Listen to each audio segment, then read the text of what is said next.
So, hello everybody. We welcome to the panel Research Meets Practice, and we are perfectly on time. And it was a challenge to be on time because, so thank you very much, Steve. In fact, Steve Peterson has introduced a lot of our questions we will deal with during this panel. So I will briefly introduce this panel because, in fact, as Steve already mentioned it, it's a very, very important topic that will allow to discuss together with the audience during 1 hour and a half. So the topic is how research meets practice and vice versa, how practice meets research. As you can imagine, it's not easy to bring and to build this relationship, to begin to collaborations, and Steve mentioned already some issues. And yes, many obstacles are raised, but we will focus today on the positive side, but without avoiding any problems. So to discuss these key issues, we have 4 panelists with very, very interesting experience that have accepted to share their experience with you. But before I present them, I have to thank the shadow organizer of this panel, the man who put us all together around this table, including me. And the man is Jose Julio Gonzalez, without whom this panel wouldn't exist. So thank you very much.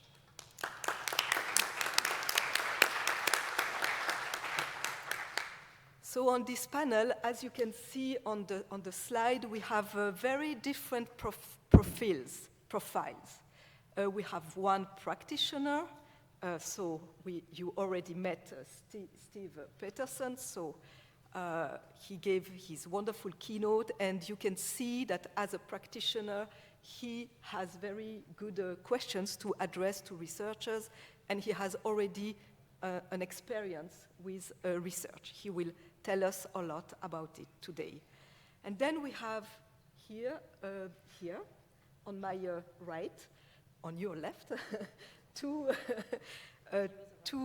researchers, and none of the least because, of course, they have extensive experience with practitioners, but also Caroline Riza is vice president of ISCRAM, and Marcos Borges is the president of ISCRAM. So as they will, of course, present themselves more extensively, but from the research side, they have this extensive experience with research. And we had a last-minute change yesterday because Tanja Stale told us, so she's from the Swedish Civil Contingencies Agency in Stockholm. She couldn't make it, she couldn't attend it because of family reasons. But we will try to put her input somehow in this panel. But we welcome very much Jennifer Chan, who has accepted to participate to this panel last minute, but nevertheless, her profile is very, very interesting because she brings the experience from both sides.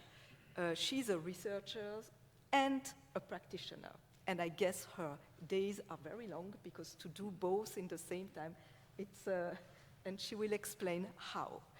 So as you can say, she's from the United States. Yeah.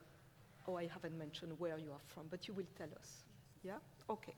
So, and Jose asked me to facilitate this panel. As also I'm a researcher, I won't talk much, only if you are not participating well, a lot.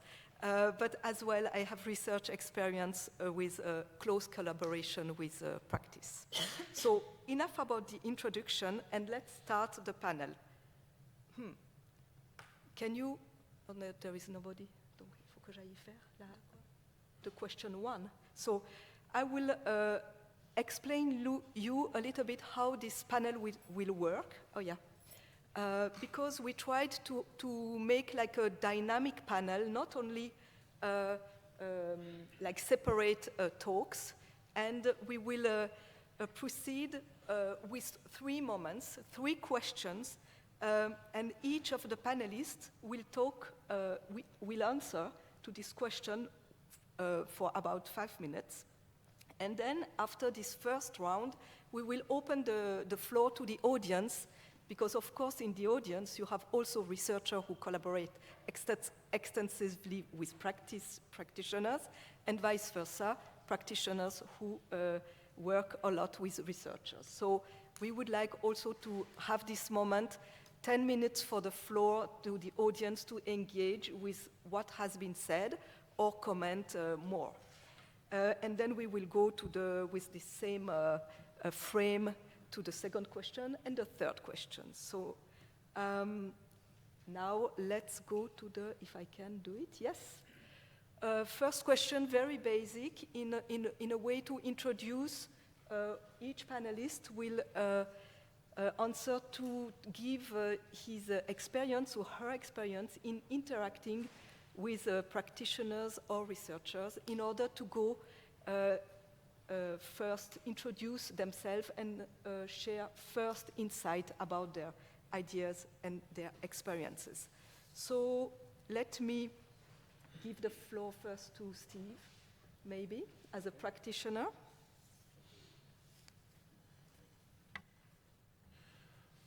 Okay, as you may have heard, I wear multiple hats as a practitioner. During the day, I work at the National Institutes of Health in Bethesda, Maryland as an emergency manager.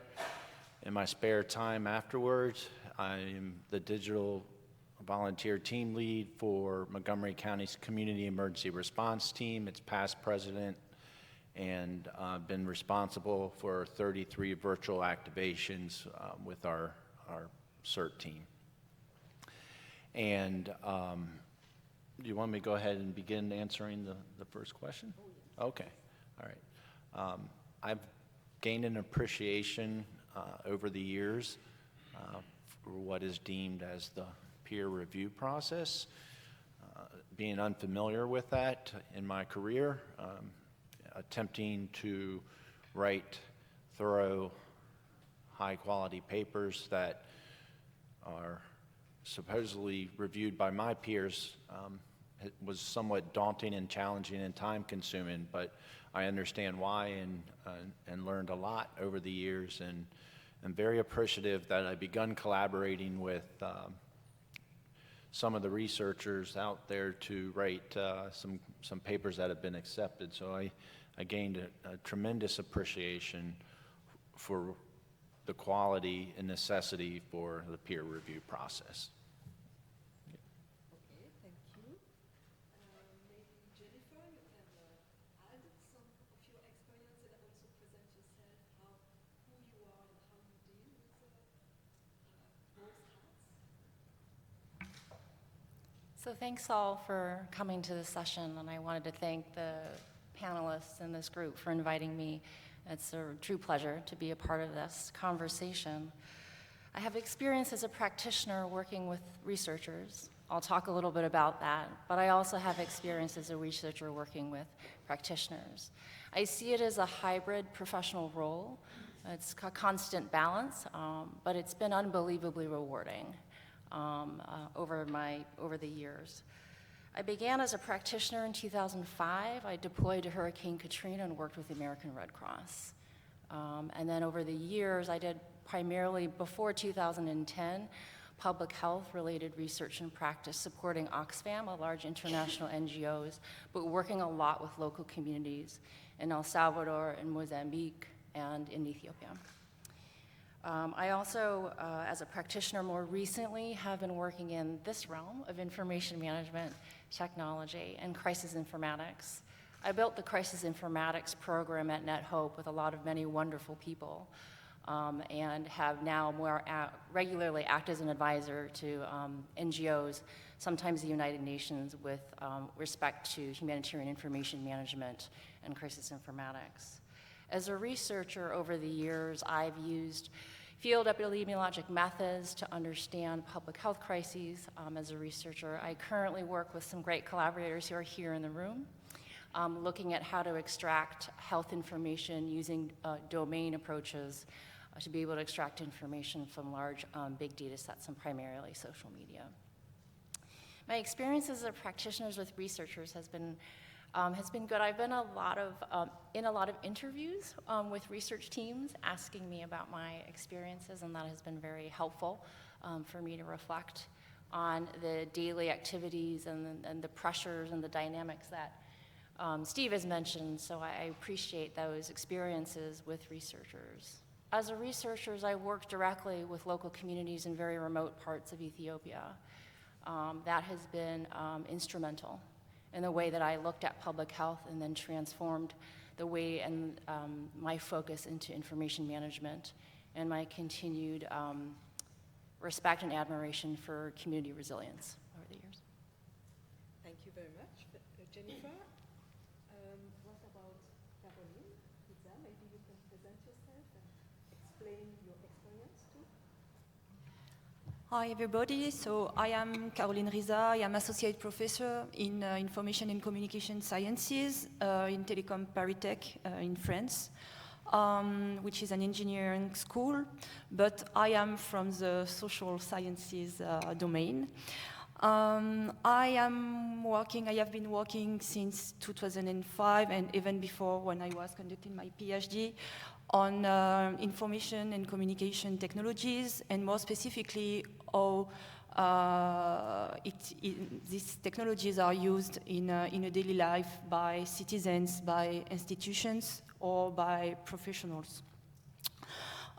So I am more focused on the competencies that these persons are developing while using technology to face an issue or to develop some new ideas. With regard to the emergency management field, I think I am here today in the panel because I am at the moment conducting a project with practitioners, some of them are here, about the way social media is currently affecting their way of interacting with citizens, the way social media are affecting the way they are dealing when a crisis occurs. I had also another hat, let's say, since from 2010 to 2014, I have been working at the European Commission at the Joint Research Center as a researcher, and we were conducting what we call the evidence-based policy, meaning that the Commission was asking us some questions and we were dealing with research in order to answer to these issues raised by new technology. And I, for instance, at that time, I was more focused on the unintended consequences raised by these technologies, the misuse. That's all. I think it's a good frame.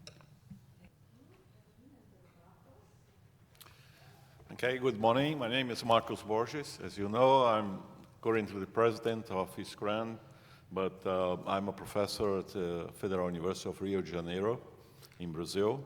My background is information systems. So emergency management for us is an application domain. So it's really things that want to apply our knowledge on information systems in this application domain. In 2005, I created the research group in my university, which is a reference center for disaster management technologies, and we've been working a lot with other researchers. The group is quite big, it's about 30 people. And one interesting thing about this group, and that's the way we solve more or less the problem with relating with the practitioners, is that we have a lot of practitioners who are students and doing MSc, masters in our group. In terms of the PhD, for example, we don't use much the practitioners, so there are not very much interest. So we do the research, more pure research in that area. But I'm also vice president of an association in Brazil, is the Disaster Reduction Group in Brazil, and this is different from ISCRAM. It's actually a practitioners association with the small participation of researchers. So it's quite interesting to see this difference of working and doing the meetings and the conferences. That is mainly for practitioners, and we kind of observers there. So we've been working very close with those practitioners, especially in simulation exercises. I myself didn't have any experience, fortunately, with the disaster situation, but we've been working a lot with the simulation exercises and in our areas, firefighters and civil defense. And as you know, Rio de Janeiro is not short of disasters. Unfortunately, there are lots of disasters there. So unfortunately, you have lots of things to study in relation to disasters there. Thank you. Okay, thank you very much. Now, I would like to know in the audience, how many of you have been working either from research side with practitioners and practitioners with researchers? You can raise your hand. Okay, so we have many people to comment. Okay. Okay, as I cannot give the floor to everybody, we will move to the second question, but I really would like that after having heard our 4 panelists, you also comment on your experiences, because the second question is about the unexpected outcomes of this experience, interaction that you can have, or you could have, or you have had, with either practitioners or researchers. And the question we ask is also, you can tell us about the positive side, but also we all know that it can be also unintended experiences or outcomes in a more negative side. And and also the sub-question of that is, what was, at the time you had these experiences, the added value for you of these outcomes? So maybe I will head again first to open this second round to Steve, who will talk more about one of his experiences in the peer review system. Okay, thank you. Yeah, so as you may have heard earlier, we had some experiences with the Nepal earthquake that were successful. We felt it was successful. We did our mission, and we had completed it. And there was an announcement made that there was going to be a special edition of the International Journal for Mass Emergencies and Disasters that was going to be focused on writing reports of successes and issues and challenges, et cetera, from the Nepal earthquake. So my peers and I decided to go ahead and submit our successes in a format in which we're familiar with, which is we were just documenting our successes. Well, after a couple months, through, I believe, the peer review process, we found out that it was not of a high enough quality, and therefore it was rejected. But they did say you did have an opportunity to go ahead and resubmit it if you meet a certain criteria. So we invested, or I should say, I invested another 6 months into back and forth in trying to get this to ultimately have it lead to 1 year later, we're sorry, it will not be published, it didn't meet it. So it was a very frustrating experience to invest nearly a year's worth of my time outside of being a practitioner to try to make it a high quality, because Simply what we were just trying to do was document to allow others to know it can be achieved, what we achieved, just to get it out into an international community. So that was a frustration, but it was a learning experience. So obviously patience has to be a key piece to success. And I just want to transition this so it's not all looking to be negative here into a positive story. And this has to do with the University of Delaware in 2011 and 2012 that had developed a book that had several chapters within it, and one of them was social media and emergency management, and they were looking to have a practitioner co-author and a researcher co-author. And I was very fortunate to collaborate with Dr. Amanda Hughes from Brigham Young University to go back and forth for nearly a year, which was okay, and going to try to get the book chapter up to speed that was going to be acceptable. And during our personal conversations, I would certainly ask questions. I'm one to ask questions, so I really applaud her for her patience and tolerance. I was able to learn more at that period of time, and ultimately it was published. So that was a really great experience that I had in assisting in writing that book chapter. So. Thank you very much. Maybe we can, so this was an experience about writing together, collaborating, and publishing. Now maybe I can turn towards Marcos. Okay. Well, I'm from the poor part of America, of my colleague here on the left-hand side. Life is very hard in Brazil in terms of emergencies and disasters. So what I usually do, and we try to do this, is to take students to the reality. Go to the field, work with the practitioners. And sometimes it's a very difficult situation because it's very appealing for them to do something real, something that is not only research.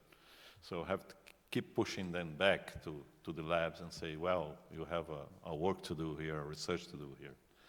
But anyway, it's very difficult there to keep away from the problems of emergency and disasters. The basic problems are very basic, really basic.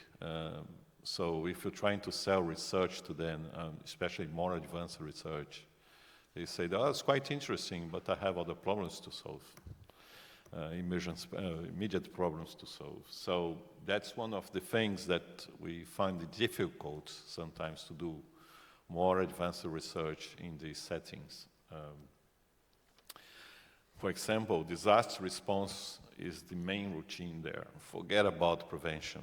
Trying to sell some prevention measures there is very, very difficult. They live on the response all the time, attending disasters and emergency. There are so many needs, from basic to complex situations, that you sometimes feel like a kind of ice drying work, drying the ice, because whatever you can do to them, there is always something else to do, and sometimes it's ineffective. So, yet they are very eager to help us in reaching our research. They are looking for new information, new knowledge, and ways to make their work better, but still they have lots of difficulty to do that because they don't have resources. Of course, you don't have resources in academy, but in their case, it's even more difficult. They don't have resources for basic needs. So it's really difficult. So talking about the experience, it's really difficult to go there and say, well, I need to do my research, I need to write a paper. And so what they want is actually working systems that help them to carry out their work. They don't want research. They don't want more advanced things. So that's the kind of frustration we have when you go with a research, a very pure research attitude to work with the practitioners there. So you have to learn on that, and you have to kind of have a halfway between our interests and their interests in order to achieve something. Thank you. Thank you very much. So maybe we can turn to Caroline. Okay, I think I will start with the added value. For me, it's finding a real application of my research. As I said, I'm working with French institutions at the moment, with firefighters, and sometimes they are making fun of me, saying, yeah, you are saving life. And I like the idea, actually, of this kind of application, and I'm sure all the researchers working here in ISCRAM have the same feeling. But I think it is also difficult for us because what practitioners would like from us is a solution. And this we are not able to give this solution. One of my young collaborators in France sometimes is telling them, okay, we are not consultants. I mean, we can work with them, we can support them to understand with our backgrounds, with our experience, but our models or what we have learned from the past and what we know. But we are not able to give solutions. We can just draft proposals, make some hypotheses, and I think this is a kind of frustration for them and also for us. But this is about, I would say, the position of the researchers in front of the practitioners. Another point is about the research itself, and I would say that for me this is always fantastic. It's because we arrive, we have our experience, we have our knowledge, we have our hypothesis, and what I really like in my job is when you think you know, you go with them, you observe, you discuss, and you just realize that you were completely wrong about what you thought. And for me, this is also something really, really good, really relevant, actually, in my job. Being able to say, okay, so this was not at all what I thought. What I have done before worked, but this time this is not at all the case. So let's see how we can propose or we can draft again and keep going, implementing our findings. Thank you, Caroline. So if I understand well, this experience or unexpected outcomes is about rephrasing, reformulating, vice versa, the research questions. I have an example, maybe, if you want. Maybe, yes, good. When I worked as a commission, it was at the time we had some riots in Europe, you know, the BlackBerry riots, for instance, in England. And they were called BlackBerry riots because at some point we thought that the technology was we understood that social media, for instance, was a mean for the rioters to organize themselves and so on. So we had some questions about this use of social media in, let's say, urban crisis, also for the negative effect. And so we thought, okay, let's look at another one, which is not in Europe. And we looked at the Vancouver riots. And what happened is that in Vancouver, the misuse of social media did not came from the rioters. It came from the citizens who started doing justice by themselves. So the Vancouver Police Department, after the riots, asked the citizens to give their material, help them to find who was breaking the house, putting fire in the cars and so on. And this was something that was not expected, that citizens start to put some pics, to use social media, to put the address of the rioters, and some families had to leave Vancouver. And we did not expect this. But we find some other unintended consequences. I see this is a good... Yeah, it's a very good example. Now, Jennifer, you have also unexpected outcomes to share with us? Sure. So I'll start with the perspective as a practitioner. One of the ongoing challenges I have is just not having enough time in the middle of a crisis. So I'll share 2 examples. I ran a field hospital in Haiti in 2010. It was one of the largest hospitals during the response, focusing on rehabilitation of many patients. I had patient transfers. I looked for gas and petrol for our surgical wards. I did many different things during the day. And there were researchers and also innovators who would come to my camp where I worked with many people. I just did not have the time to be able to engage or assess or evaluate new technologies, or even be able to have some time to even ask additional questions to understand the research focus. So that's always been a challenge as a practitioner. It happened again in a different setting in Ebola.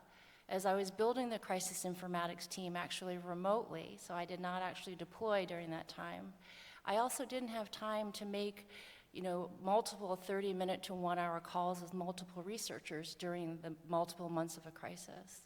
The challenge for me is that I'm also a researcher, so I really felt very strongly about engaging. I really wanted to know and wanted to help, because I'll talk about some of the challenges as a researcher. But as a practitioner, there's just so little time sometimes. And being able to find ways to do that effectively, do that collectively with other researchers is an ongoing challenge. But the unexpected outcomes is, as a hybrid practitioner researcher, I find myself more talking about these issues during panels like this. And I hope that's added value. It gives me time to reflect and come up with solutions on how to do it better. And through these conversations, I hope that we can all do that together. As a researcher, some of the challenges I faced, and even now, but I'll think a little bit back to when I was doing more public health. I was trained in public health epidemiology, particularly in humanitarian settings. And the methods that I was trained for and still believe are very rigorous are sometimes difficult as a researcher when you're in the middle of a crisis trying to apply them. So data collection with communities can be very taxing on both the researchers and communities. But I learned as a researcher that I had to be patient with communities and the organizations that so strongly support them. And the unintended outcomes and added value is that during that time, at the end of, say, 2007, 2009, as I was in Mozambique and Ethiopia and El Salvador, I started to really begin to question how information could be exchanged, what research could be done in non-traditional resources, in non-traditional data sets. And for me as a researcher, that helped transform me from rigid survey-based epidemiologic data collection to considering the role of crowdsourcing, and subsequently thinking and having the door open about what citizen reporting may be. And I think that for me, the unintended outcome as a researcher is that now I'm working with great colleagues looking at narratives through big social media data. And I think a lot of that has to do with the journey of listening to communities, understanding that what I still think is really very strong methodological approaches in medicine and epidemiology and public health, that we have a lot of new methods that we can break and build together. So all this, the panelists said that how this experience changed them themselves and probably raised new questions, new ways to do, new methodologies. And now I would like to open the floor to the audience and ask if you can also, so first, if you have comments and also if you can share your experience, if you have, yes?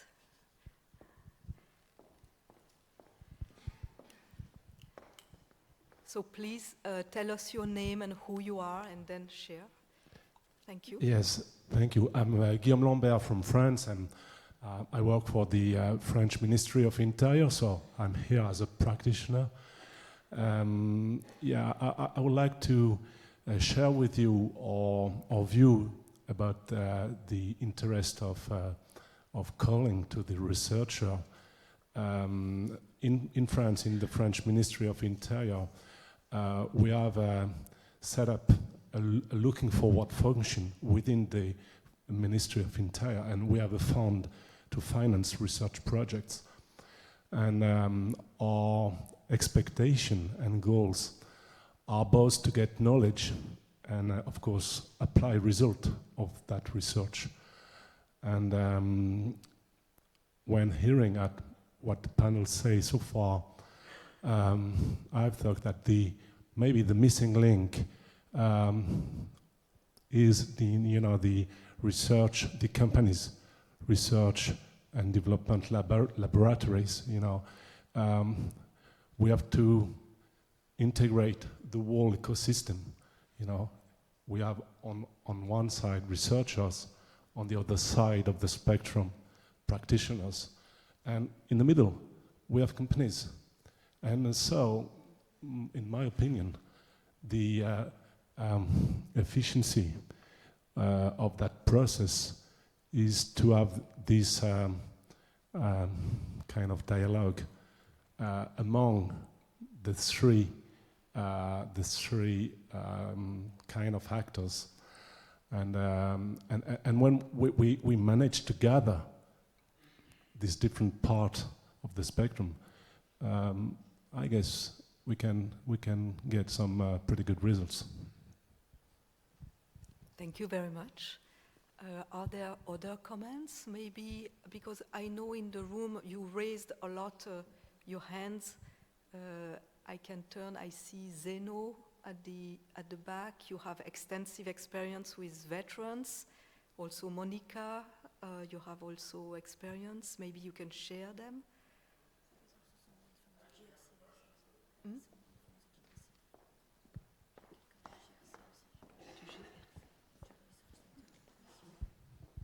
So rather than talking about my own experience, what I'd like to do is ask a question of the panel and a question of the room. This is a community that has been focused on trying to integrate practitioners into its academic practice for more than 10 years. And it's a struggle, right? This panel is actually an expression of many years of effort trying to integrate practitioners into our community, right? That they're actually here. We've tried to have practitioners on our board, but oftentimes they're too busy, right? And that's not a criticism, it's just a practical reality. And if we're really focused on transdisciplinarity, which is the application of all these different disciplines in a real world environment, I think we have to find practical strategies that keep bringing us together, academic and practitioner, in novel ways. And I'm just kind of, like I heard from Marcos, for example, some of the practitioners are master students. They're not going to come up to a PhD level. They decide that's not what they want to do. Okay, maybe how do we talk with them more? Maybe we don't expect them to become a PhD student. So what I'm really looking for is, we've tried many, many strategies to accomplish this goal, and only a handful of them have worked in any real way. And I think we can do better. And this is not a criticism. I think this is one of the few communities that's actively trying to figure this out. Thank you very much. And do you have examples of not only the added value, because you explained its whole ISCRAM and this whole work from a decade already, but can you tell us about unexpected outcomes that came out of this work together that you did with practitioners, for instance? So I'm going to try to keep it at a meta level in some ways. So I think one of the things that practitioners can do is they can transform the hypotheses that are generated by researchers, right? We're asking certain sets of questions, and they're okay. They're interesting to us. They're interesting in a very abstract way in academia, but they don't actually solve problems, right? And so what I think we can do as an academic community is to be more open to the types of practical things that Steve was saying. Here we have an after-action report, right? And to be more open to that, and to say maybe that's publishable, maybe that's a reasonable thing for us to publish, and to get into the literature so that we're looking at it more actively. And maybe that triggers a researcher to ask a very different question. And that's what's happened to me in my work with US military veterans. Most of the questions that I think are interesting, they reject, right? And they say, no, we should be studying this other thing. We have an implicit theory of X that you don't have, because we've lived this. And that's actually, from my perspective, much more valuable research. So I think it's possible to transform what we're doing, but again, I'm going to really say I'm looking for the strategies that integrate these two perspectives, and I think this room has ideas about how to do that we haven't come up with yet. Thank you very much. Maybe, yes, Jennifer, you would like to react? So I will echo my practitioner role. I haven't been at ISCRAM in a couple years for that reason. It's been quite busy and challenging, even though I'm frequently watching from the sidelines. So I might be bringing up an idea that has already been discussed. There might be opportunities for role-playing. I feel like we might do it frequently with our students and our master's students with simulations. But might there be a way that we could role-play? If I was in my role as a researcher and you are in your role as a practitioner, we role-play. We learn from each other about the challenges and how we communicate, and then we switch. And of course, if I switch into a role I'm not familiar with, I will make mistakes. But here seems like a very safe place and a very open place. And maybe we could think about ways that we could do that. And also, I think as a practitioner, if I kind of heard that, there were ways that I could learn how to better communicate with researchers and maybe have a better way to transform those hypotheses or even learn what a hypothesis and human-computer interaction really is. I might be more, there are many other barriers. Certainly, there are financial barriers, there are geographic barriers, but maybe that's something to consider. Thank you very much. On the panel, maybe Marcos? Yeah? Can I comment on that? Yeah. Thank you, Zino, for your comments. I'd just like to remember you that the researchers have their real-world kind of problems too. You have to publish, you have to get grants, and you have to get interesting research to attract grants and to attract the tenure. So the challenge is to combine those two kind of requirements because, of course, it's very good to do something interesting in the field, but then you have to come to transform that into interesting publications. And the attitudes, for example, for some journals is not to recognize this kind of work. So you have to look for some way, halfway of doing those kind of things in order to be recognized in both real world kind of sides.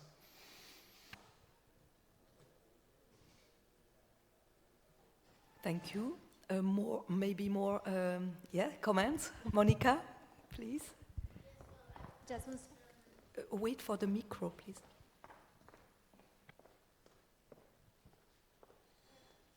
Thank you. Yes, I think a key challenge from my perspective is to get practitioner and researcher and industry collaboration into the research agendas, the agendas of the funding bodies, because if we can get funding for those collaborations, then that will really help. And I've got experience with, I'm the chair of the research committee for the Public Safety Communications Europe Network, which is similar to ISCRAM in some respects, a group of people from industry, so it's got Nokia and Motorola and big Airbus, big industry companies, and it's got practitioners from emergency services and some researchers. It's a bit different from ISCRAM in that industry and practitioners are stronger. And so the call there is to really drive practitioner-led innovation. So they've reviewed lots and lots of research projects and compiled requirements for systems that they want. So they've assessed all the requirements that researchers have produced and made a list of the requirements that they think are actually relevant to practice. And then they've gone away and got funding for a public-private funding for a broadband, a European-wide broadband network. And industry are furious because it takes away from them the capacity to develop monolithic systems that then practitioners have to buy. And so the collaboration is really, there is so much friction there and so much politics there. And at the moment, I think both practitioners and researchers are kind of losing out on the agenda of the funding bodies, who are kind of have their ear much more tuned to the industry and their promises of solutions that, well, then a lot of funding goes into making those solutions, which work neither for the practitioners, and researchers can explain why they don't work, but we are not getting to see the money to make that work. So that's my experience. It's really mixed. Thank you. Yes, Steve would like to comment on your remark. Thank you. Yeah, that's a good point you raised, Monica, right there. And this kind of goes back to what Jose was saying earlier about the funding. As a practitioner, I would love to be a champion and advocate for funding and be a part of that team. I think it also goes back to what I was attempting to say earlier, which was it'd be nice if the research was mutually beneficial. So if we do collaborate and be part of that team, and the funding source, as the funding becomes available, and ultimately the project's implemented and the research is conducted, that the practitioner has some value gained in the results. So I think that's really a good idea, to involve the practitioner in that process. Caroline? Yes, just about the question of the time and the agenda. Indeed, I think the time of the research is at the moment really difficult to keep. As a researcher, sometimes we need more time.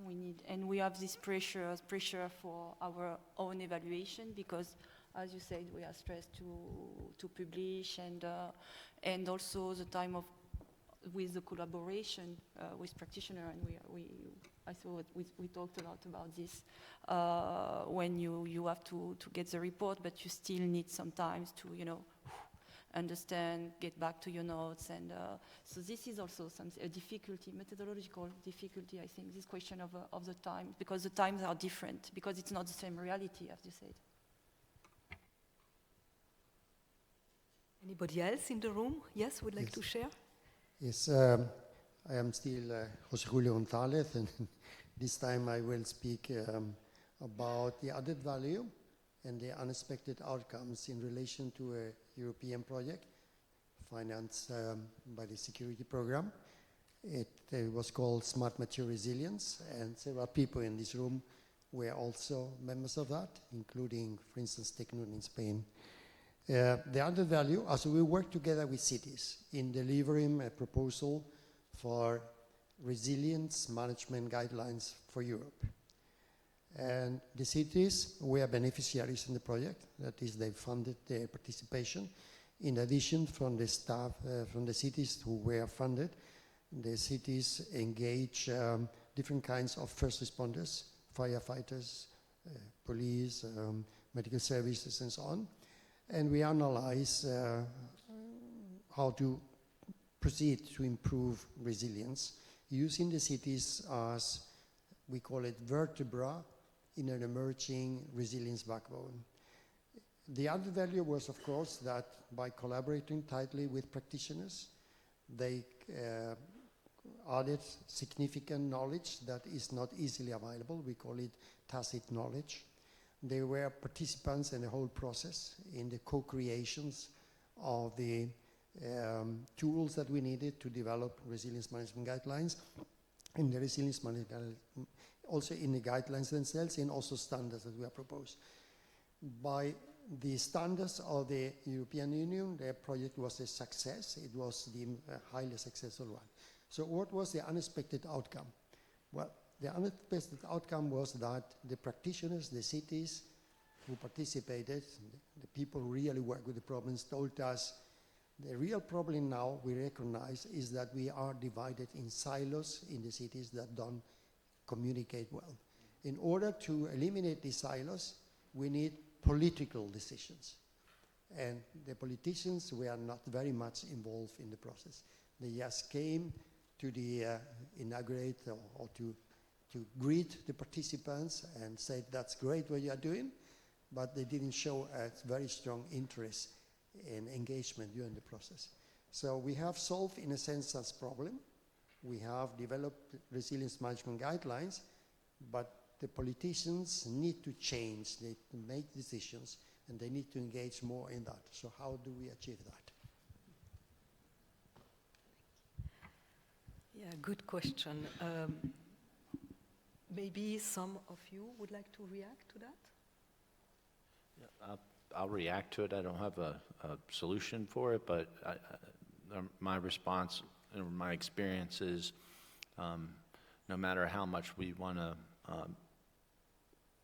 reduce risk and implement projects that can be productive and prevent future disasters, oftentimes improvements are marked by acts of tragedy. In other words, something bad has to happen first before the involvement. And that's the experience that I've seen before, unfortunately. But oftentimes that's what it takes to get the attention of whomever it is that you're seeking to tackle.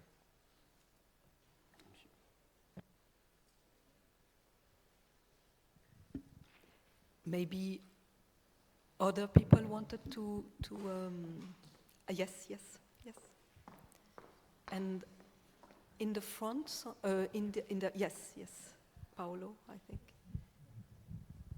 Hi, I'm Yuko Murayama from Japan. In our country, we have so many disasters, and we have so many practitioners who would have been interested in this issue you presented here.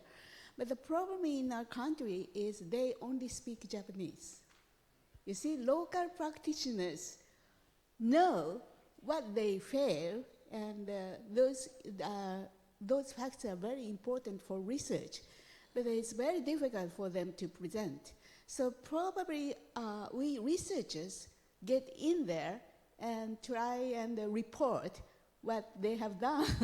But because the number of the research working in this area are very small, and my background is internet and security and trust and all that in the ICT area, I only experienced in this disaster management 80 years ago when we faced to support the victims from tsunami, northern Japan. But so our link to practitioners is very limited, but we have so many cases you would be most interested in.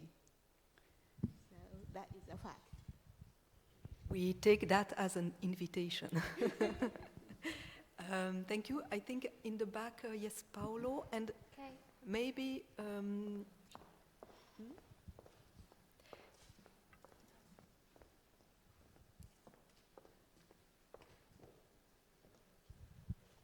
Thank you.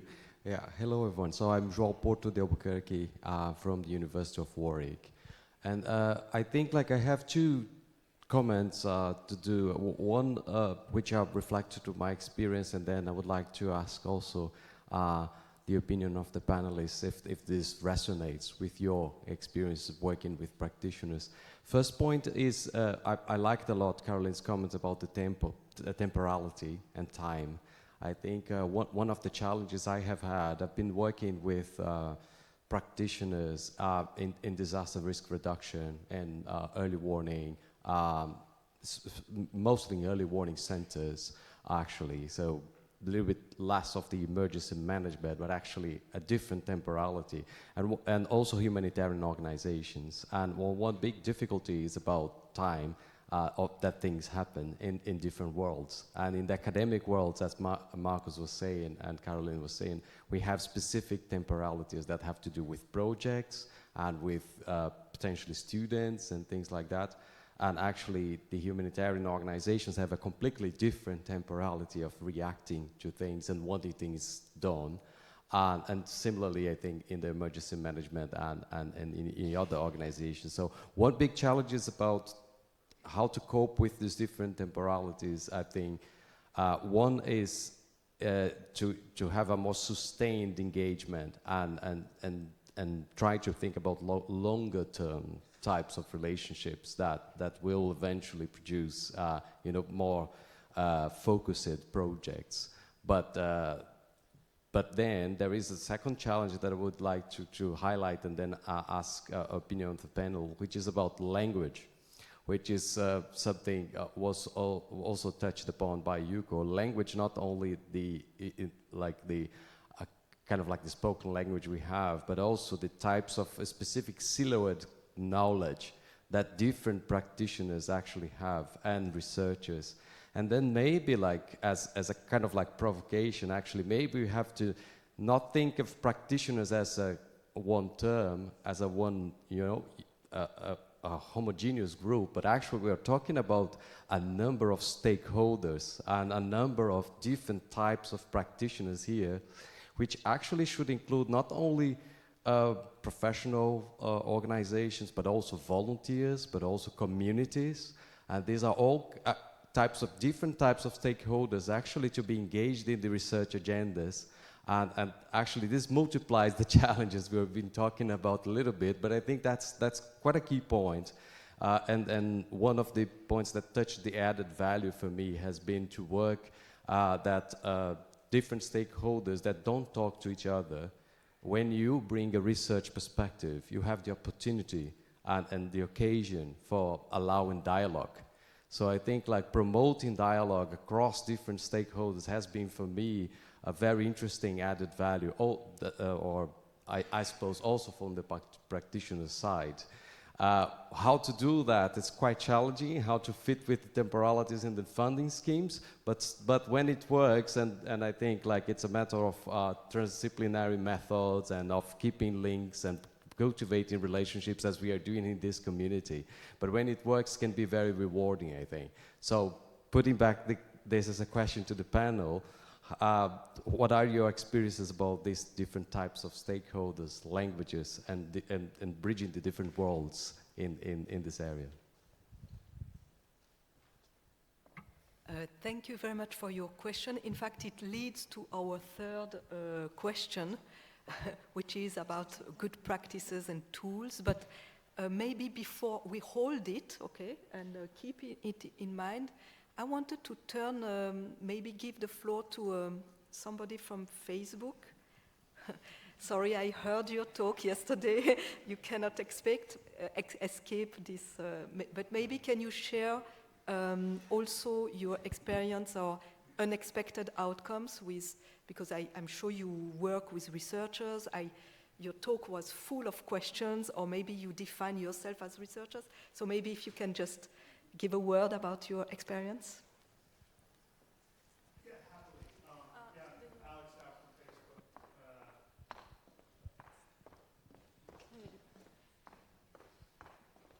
Facebook. Yeah, thank you.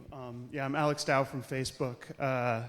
I'm a researcher, a computer scientist by training, but got involved with a group that started asking these questions about how Facebook data could be used to inform disaster response. So started engaging with researchers that have been working in this area, as well as starting our partnerships with humanitarian organizations and practitioners. So from the beginning, me and my team came into this as we are data scientists, we're experts in Facebook data, statistical modeling, and things like that. But we have a lot to learn about how this can be used for humanitarian response. So we went into it with a beginner's mind, engaging with practitioners, and basically bringing to them, here's what our data is, here's what we know about it, here's what we think we can do about it, what's going to be useful for you. In the early days of this, we just started building data products that we felt would be useful and tried to get them into the hands of organizations. And a real breakthrough for us was after Hurricane Maria, when we started sharing some of our data sets with the Red Cross and NetHope, I believe. And we didn't know. We had maps that highlighted areas where we saw significant decreases in the populations that were connecting to Facebook. Obviously, as I'm sure many people here know, there was massive power and connectivity outages in the island after the hurricane. And the Red Cross, these stories have come to me secondhand as a researcher working back at Facebook, trying to get feedback on what's been useful. But the way they told the story to us was that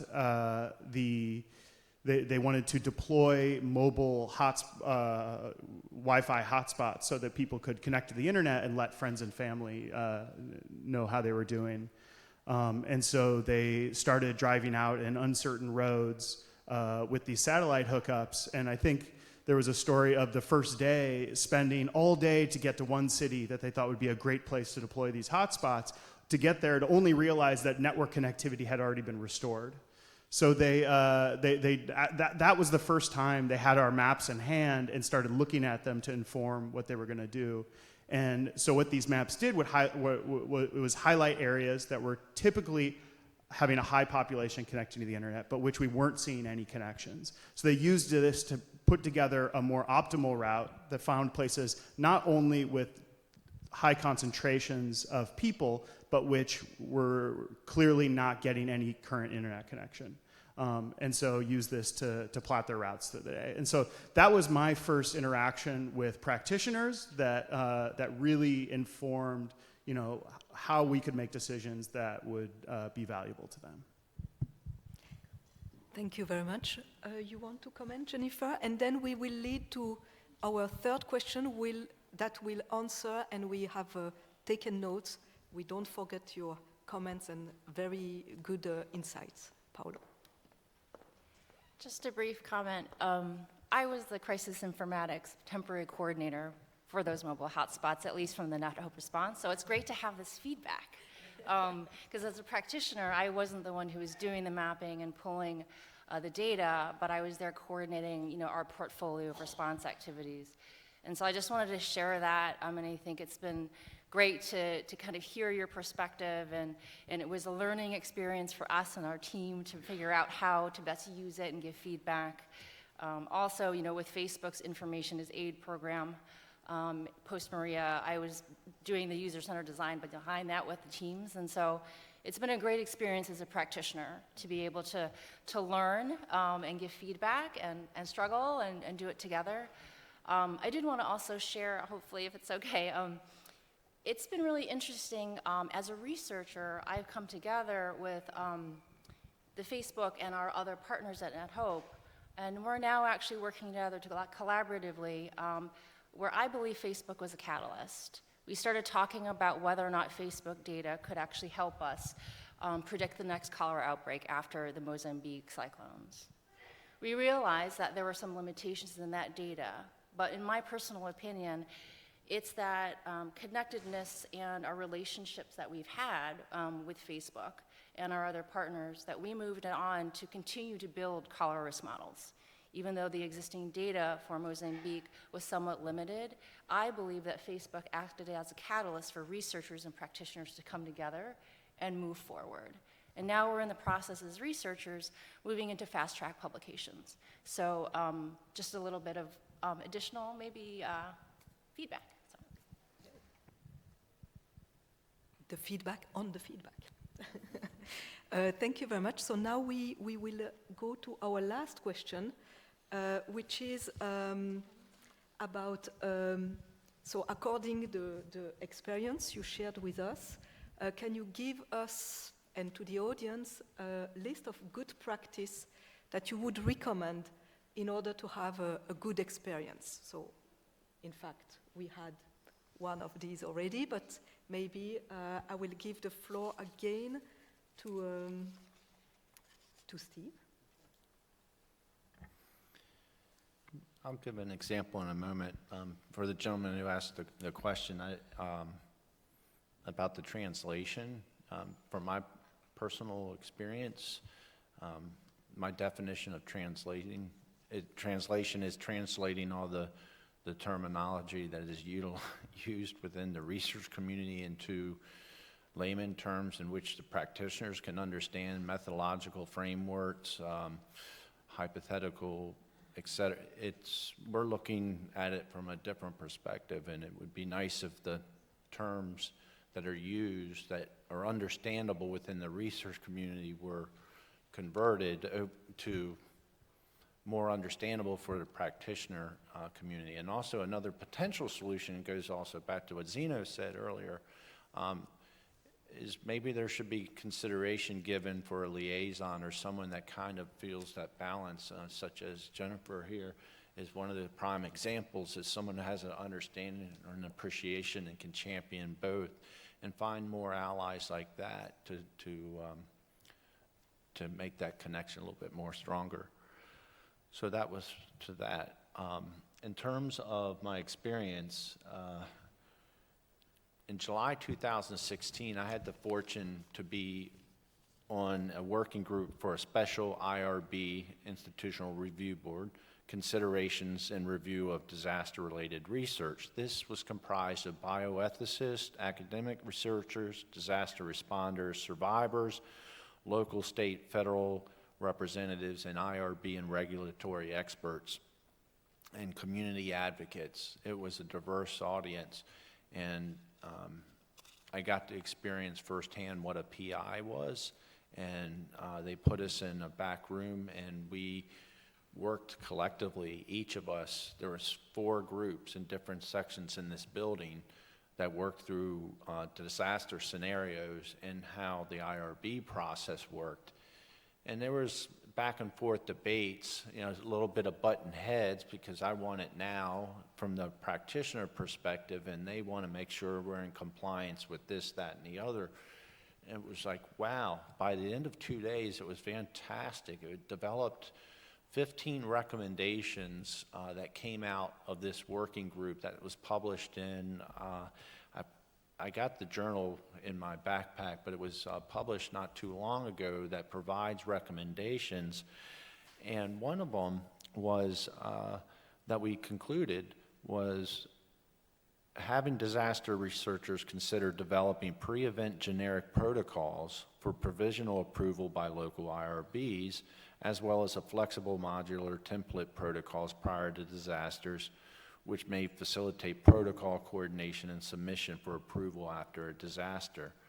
So that was kind of a way to expedite the process to ultimately get research out into the disaster scene more rapidly. And then also what the DR2 program I mentioned earlier in the keynote, they developed such a protocol, and it's called the Rapid Acquisition of Pre- and Post-Incident Disaster Data. It's called RAPID, the acronym, for the study of disaster workers. But in conclusion, this experience was incredible to see this diverse group of interested, passionate individuals who wanted to come up with a solution that could effectively provide better research in the future. And it was a great experience from a practitioner's perspective. Thank you. So now we go for the second insight from Marcos. Okay. Just one comment about João's question about temporality. We solved that, or try to solve that, using a kind of umbrella framework when you have our reference center for disasters. So in that center, we fit very short-term kind of projects. So we get involved in some immersions, but also long-term type of research. So that's the way we solve that. But I recognize that's a problem. Okay, going to the question 3, I make it quick because we have lunch. I have only 2 advice for researchers. My advice is for researchers, not for practitioners. First of all is trying to keep away from the requirements, developing and test approach. Adopt action research approach or design science approach. first experience, understand the reality, and then trying to get some solution or trying to work on some solution. You'll be surprised, as Caroline said, in her experience. But again, another advice is don't get too close. You have a research to do.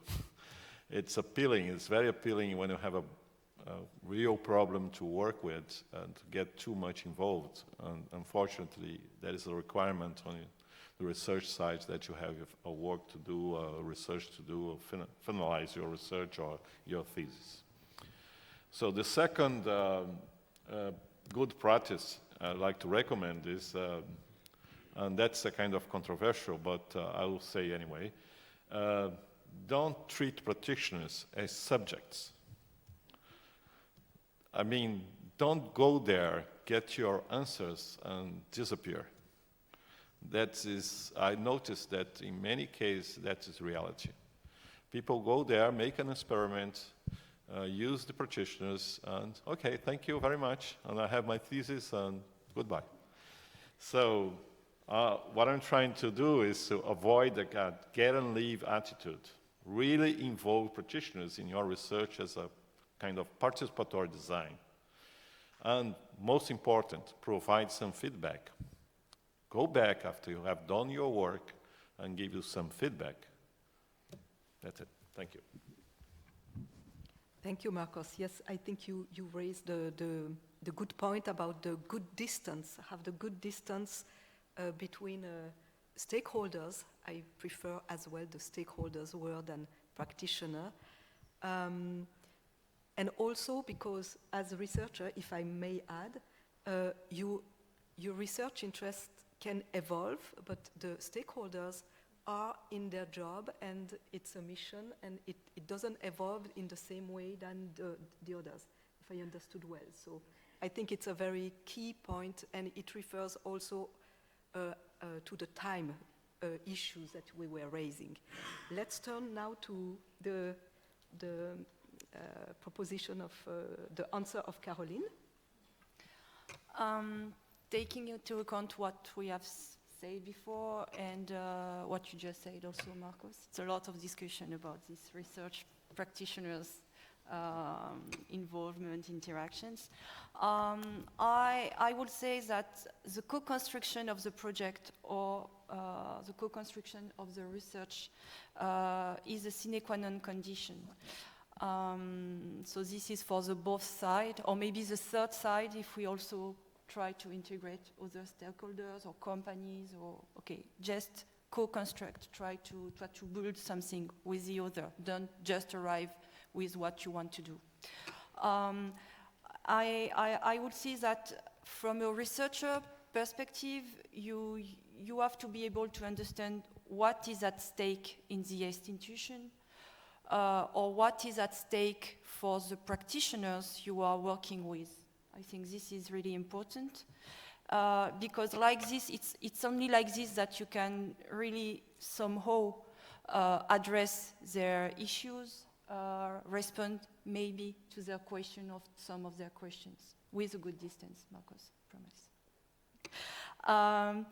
And I also say that it is also really important to put an effort to understand the culture and the rules the institution is. That is what you were saying when I think you say that they are their mission, they are their reality. So being able to understand what is the culture, what are the rules, in order to be able also to really interact with practitioners, and to build, and this would be the last point. I think these two aspects are really important to build trust and also to build co-responsibility when implementing this research. That's all. Thank you very much. And now Jennifer, maybe you can.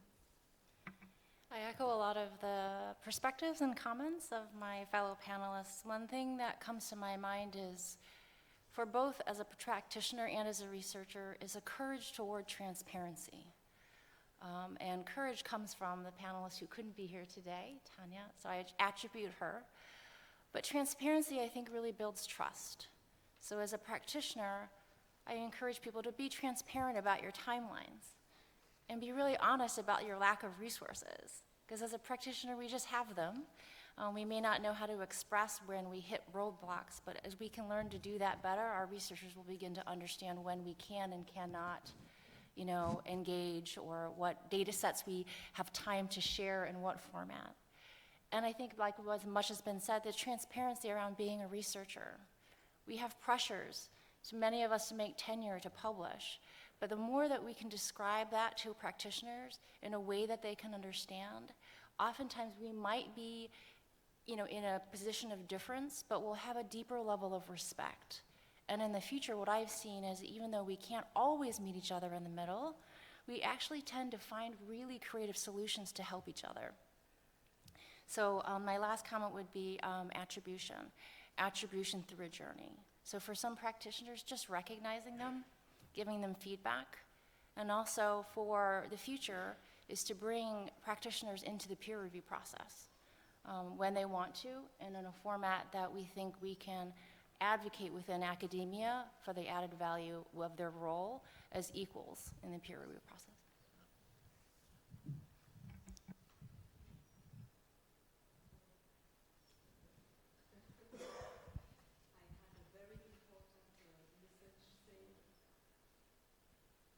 I had a very important message from the conference chair saying we need to make time for the lunch.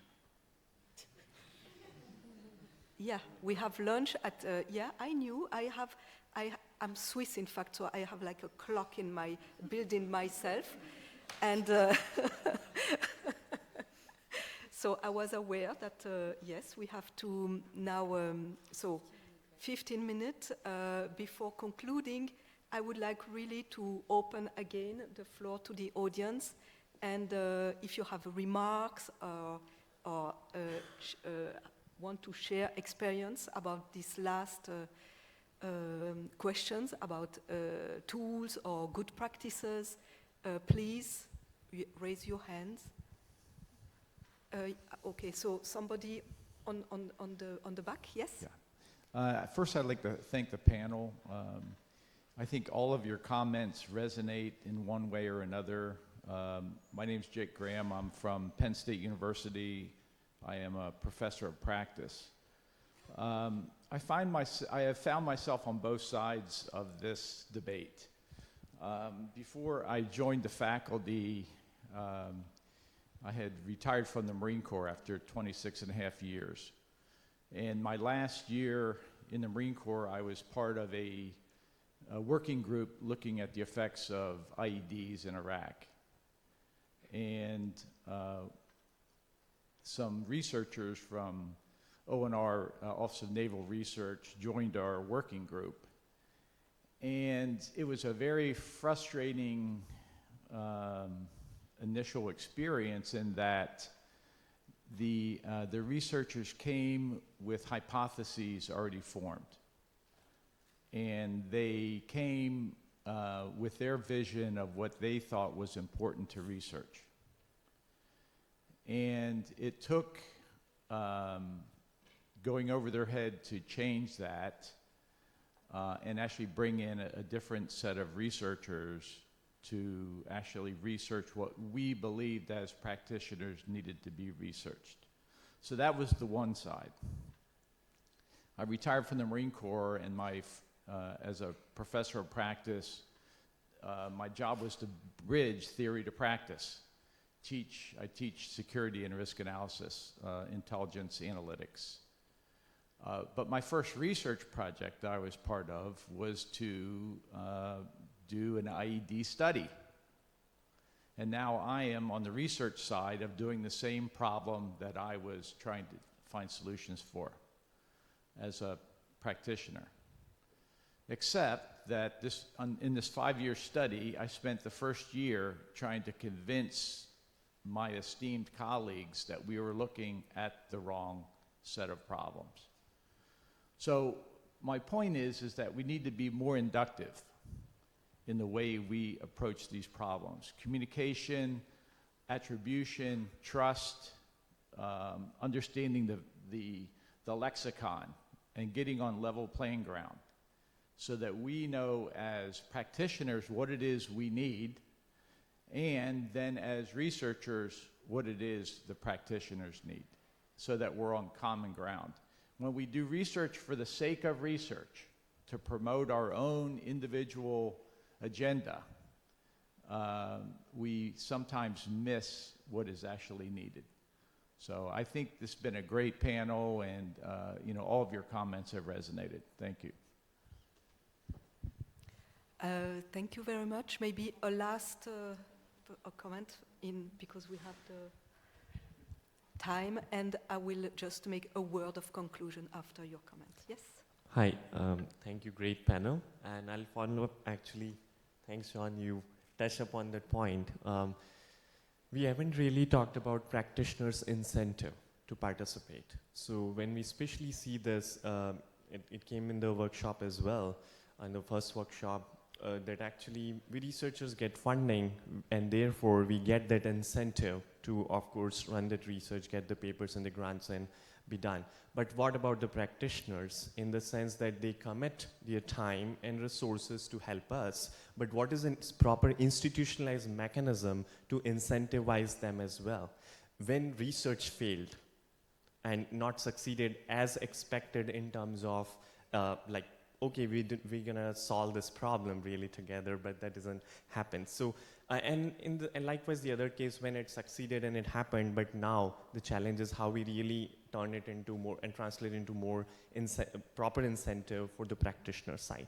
So I see that as a problem that in Europe, you have a collaborative funding mechanism, but not so much in the US ecosystem. In workshop, this point came up, but I'm looking forward to hear from anyone who wants to share good experience of this kind, of incentivizing practitioners side. Thank you. The panelists, you would like to comment on that, or? I just echo that. I would love to be incentivized to contribute and participate with the research that would be presented to me, as opposed to just being a subject for the research to be conducted. And if the feeling is, okay, it's done and never to be seen again, the risk is for other practitioners, if they experience that, if another research opportunity comes a year later, there's a bitter taste in the mouth of the practitioner who just went through that feeling of as being a subject and not having any incentives, and why should they want to contribute the second time? And so that's the risk that's happened. So if there's mutually beneficial goals established prior to the research being done, I think that is an incentive, and I think that ultimately might lead to further research, but also it would certainly benefit the practitioner, and that would all be determined prior to the research being conducted or established in the project. So I think it would be great if they could be part of the involved with the development of the project. Thank you very much, Steve. And Jennifer, a last quick comment. Two potential things to consider, although I recognize that depending on the discipline and the research approach, it may or may not be feasible. One is data sharing. We collect data often as researchers, and we restructure it in ways that practitioners don't have time to do so. Consider sharing that data back, releasing the code if you can. But with that comes data literacy, which is the second aspect. In humanitarianism now, we have a growth of practitioners who are seeking ways to learn more about data literacy. Anything from skill sets with Excel sheet to R, anything like that, to basic data literacy for high-level decision makers. So think about that as a way to exchange with practitioners, particularly in the humanitarian settings, because I can assure you in humanitarianism right now, we're talking about data literacy. It's a sought-after skill set with multiple different perspectives. If you can, as a researcher, exchange those two entities, data as a core entity and data literacy, because we are educators, that may be something of an incentive for practitioners going forward. Thank you very much. Jennifer, I think this was the concluding word. I think It's about exchange, about in-depth sharing. It's when research meets practice and practice meets research. As Zeno told us, it's a long, lasting effort, and I think this panel was a way to begin to share not only experiences, but bring some key ideas and meta problems or good practices that are around, and we've seen a lot. In fact, this panel was also had a link with the first day, the workshop made by Andrea Tapia and Edward Happ, if I'm correct, and then led by Caroline and Olivier Galichet and Rob Grace the afternoon. So it was already a first informal meeting of practice and research, and today it was a more formal setting, but we tried also to go to share further different experiences and highlight some good practices and also unexpected practices. Also, my last word will be that we were talking about writing a white paper from all this panel, and please, we will circulate the paper, and those who have shared some experience, we would like to you also be engaged in the co-authoring and writing the paper. So we will be doing a circulation of the paper. We have already a basis, a Google Doc documents, and we will share it. So thank you very much for your attention, and thank you, a warm thank you for all the panelists. You did a really great job by sharing your experiences, and thank you very much. Thank you.